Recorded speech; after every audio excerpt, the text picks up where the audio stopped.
Hello बच्चों, let's read the question and the question says the direction of the angular velocity vector is along the tangent to the circular path. B option हमारा है the inward radius, C हमारा है outward radius, D हमारा है axis of rotation। तो हमें बताना है कि जो angular velocity vector की जो डायरेक्शन है वो किसके along होगी। अब हमारा जो यहाँ पे की कंसेप्ट है वो क्या है, की कंसेप्ट में हमारे पास क्या होगा, हमारे पास होगा कि यहाँ पे राइट हैंड थंब रूल का यूज़ होगा। राइट हैंड थंब रूल, तो यहाँ हम यूज़ करेंगे राइट हैंड थंब रूल का। राइट हैंड थंब रूल के अकॉर्डिंग क्या है, if we rotate the curl of fingers of right hand along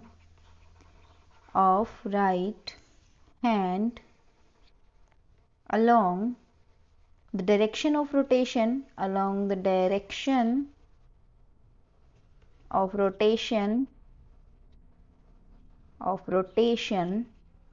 then the thumb gives the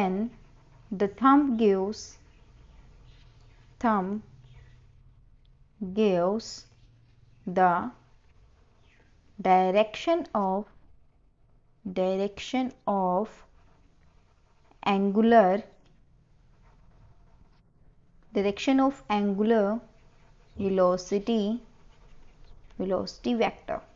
तो ये हमारा क्या है, राइट हैंड थंब रूल, और इसके अकॉर्डिंग हम कैलकुलेट करेंगे कि एंगुलर वेलोसिटी की क्या डायरेक्शन है। अब हमने एज्यूम किया कि हमारे पास क्या है, एक सर्कुलर पाथ है इस तरह से।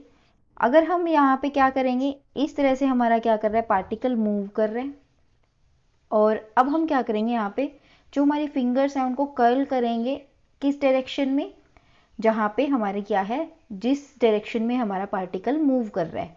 अगर हम इस डायरेक्शन में अगर इस थंब को करेंगे तो समथिंग इस तरीके से हमारा क्या बनेगा, ये कर्ल्स बनेंगी यहाँ पे। अगर ये इस तरीके से हमारी क्या बनेंगी, कर्ल्स बनेंगी, तो जो ये हमारा थंब है, ये जो हमारा थंब है ये किसको रिप्रेजेंट करेगा, एंगुलर वेलोसिटी को। सो हमारा जो ये थंब है ये किसको रिप्रेजेंट करेगा, एंगुलर वेलोसिटी वेक्टर की डायरेक्शन। सो यहाँ पे हमारी जो एंगुलर वेलोसिटी की डायरेक्शन है वो कहाँ हुई, एक्सिस ऑफ रोटेशन की तरफ।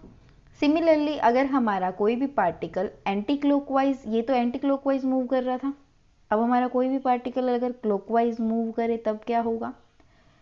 सिमिलरली इसी तरीके से हम क्या करेंगे, थंब को किस डायरेक्शन में, कर्ल्स को किस डायरेक्शन में बाइंड करेंगे, ताकि हमारा क्या होगा। अब ये हमारा क्या है, एज्यूम किया हमने ये थंब है, ये हमने कर्ल्स करी फिंगर्स को, और उसके बाद हमने जो ये फिंगर्स हमने इस तरीके से कर्ल कर रखी है, ठीक है। तो यहाँ पे हमारा क्या हुआ, जो हमारी एंगुलर वेलोसिटी की डायरेक्शन है वो इस साइड कहाँ आएगी, डाउनवर्ड आएगी। एंगुलर वेलोसिटी की जो हमारी डायरेक्शन है, एंगुलर वेलोसिटी वेक्टर की हमारी डायरेक्शन जो होगी वो डाउनवर्ड आएगी, और ये हमारी क्या है, एक्सिस ऑफ रोटेशन। और एक्सिस ऑफ रोटेशन के एक अप साइड है एक डाउन साइड है। अगर एंटी क्लॉकवाइज मूव करेगा तो अप साइड है, और क्लॉकवाइज मूव करेगा तो डाउन साइड। अब हमारे ऑप्शंस में क्या बोल रखा है कि tangent to the circular path, tangent नहीं है, इनवर्ड रेडियस भी नहीं है, आउटवर्ड रेडियस भी नहीं है। तो एक्सिस ऑफ रोटेशन में क्या है, हमारी एंगुलर वेलोसिटी वेक्टर की direction. Hope you understand it well, best of luck.